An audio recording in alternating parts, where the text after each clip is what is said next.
আমরা যারা বাসায় থাকি তাদের জন্য কিন্তু বৃষ্টিটা আসলে অনেক বেশি আনন্দের। তবে যারা বাইরে কাজ করে তাদের জন্য এতটাও আনন্দের না। সো হাই, নতুন আরো একটা ডেইলি ব্লগে তোমাদের সবাইকে ওয়েলকাম করছি। আর এটা হচ্ছে বৃষ্টির একটা দিন। আমি তোমাদের সাথে শেয়ার করব সকাল থেকে সন্ধ্যা অবধি কি কি করলাম। পাহাড়ি এলাকাগুলোতে মূলত একটু বেশি বৃষ্টি হয়, আর এখানে একবার বৃষ্টি শুরু হয়ে গেলে 2-3 দিন পর্যন্ত একদম কন্টিনিউ চলতেই থাকে। সকাল থেকে আসলে অনেক বেশি বৃষ্টি পড়ছিল, আর কেন যেন আমার সেদিন আসলে নেইল পলিশও পরতে ইচ্ছে করছিল। তো নেইল পলিশ বের করে আমি পায়ে নেইল পলিশ দিয়ে আসলে পাটা দেখছিলাম কেমন লাগছে। পর ভাবলাম যে খিচুড়ি রান্না করব, যেহেতু বৃষ্টি পড়ছে আর খিচুড়ি আমার হাজবেন্ডের অনেক বেশি পছন্দ। প্রত্যেকদিন রান্না করতে যাওয়ার আগে আমি হচ্ছে আমার রুমের সব কাজগুলি একদম গুছিয়ে ফেলি, তাহলে আমার কাছে মনে হয় যে অনেকটা কাজ এগিয়ে যায়। পর আগের রাতের মাংস রান্না করা ছিল, আমি ভাবলাম যে সেটা দিয়ে আজকে একদম ভুনা খিচুড়ি রান্না করব। খিচুড়ি রান্না করার জন্য যা যা লাগবে আমি সবকিছু গুছিয়ে নিচ্ছি। আমার কাছে মনে হয় যে রান্নার আগের যে পার্টটুকু মানে গোছানো, এটাই হচ্ছে রান্নার মেইন কাজ। এখানে আমি 2 প্রকারের ডাল দিচ্ছি, মুগ ডাল আর মসুর ডাল। মুগ ডালটা মনে হয় তারা কালার দিয়ে বিক্রি করে, কেননা আমি এর আগে হচ্ছে যখনই আমি ওয়াশ করেছি তখনও হচ্ছে দেখেছি যে হলুদ পানি বের হয় অনেক বেশি। চুলাতে আমি প্যান বসিয়ে দিয়েছি। এখানে আমি 2 প্রকারের তেল দিয়েছি, মানে সরিষার তেল আর সয়াবিন তেল, দুইটাই আমি দিয়েছি।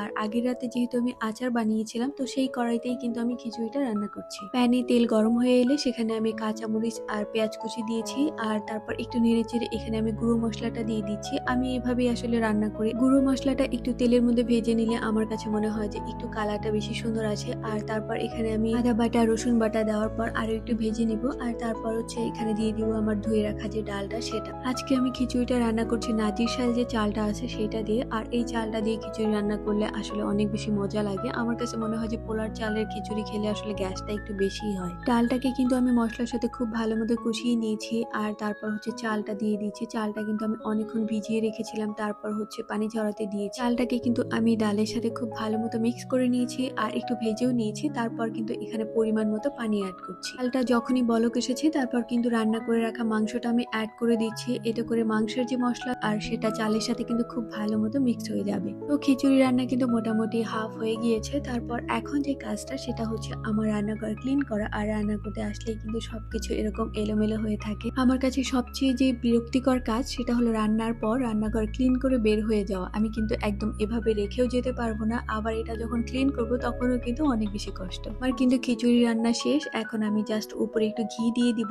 আর এখানে আমি আড়ঙের ঘিটা ব্যবহার করছি। আমরা মূলত আড়ঙের ঘিটাই খেয়ে থাকি সবসময়। ঘিটা দিয়ে দেওয়ার পর আমি ঢাকনা দিয়ে ঢেকে রাখবো বেশ খানিকটা সময়। আর সেদিন কিন্তু দুপুরবেলা খাবারের কোনো ক্লিপ নিতে পারি না। এটা হচ্ছে সন্ধ্যাবেলা আমি পেঁপের জুস বানিয়েছিলাম, সেটাই খাচ্ছিলাম। পরদিন সকালবেলা অল্প একটু খিচুড়ি যেহেতু ছিল, তো ভাবলাম একটু গরম করে খাই। আর বাহিরটা কিন্তু দেখতেই পাচ্ছ, বৃষ্টি আসবে আসবে এরকম ভাব। মানে এখানে বৃষ্টি হলে